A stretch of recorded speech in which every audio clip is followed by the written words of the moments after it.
ତମେ ଏଠି ଯେତେ ବି ଭଲ ହେଇଥାଅ, ଏଠି କେହି ତମକୁ ପଚାରିବେନି।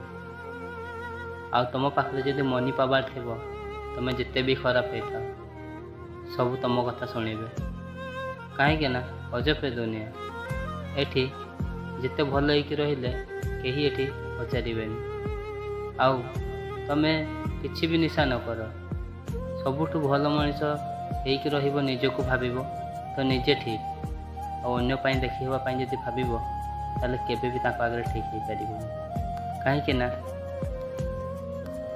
ସାମ୍ନାରେ ଗୋଟେ କଥା, ଚାଲିଗଲା ପରେ ଗୋଟେ କଥା। ଏଠି କେହି କାହାକୁ ନିଜର ବୋଲି ଭାବନ୍ତିନି। ଏଠି ନିଜ ସ୍ୱାର୍ଥ ପାଇଁ ସମସ୍ତେ ଆମେ ବଞ୍ଚିଛୁ। ସେଇଥିପାଇଁ ଏଠି କାହା କଥା ଶୁଣନି। ଲାଇଫ୍ରେ କିଛି ରିସ୍କ ନିଅ। ଯଦି ତମକୁ କିଏ ଚିହ୍ନିବ ତ, ନହେଲେ ଏଠି କେହି କାହାକୁ ଚିହ୍ନିବେନି। କାହା କଥା ଶୁଣିବା ଦରକାର ନାହିଁ। ନିଜେ ଖୁସି ରୁହ ଆଉ ନିଜ ପରିବାରକୁ। ଆଉ ଯିଏ ଯାହା କହୁ କିଛି ଫରକ ପଡ଼େନି। ବାସ୍ ସେତିକି ହିଁ ଲାଇଫ୍ରେ ଦରକାର, ଆଉ କିଛି ନୁହେଁ ଦୁନିଆରେ।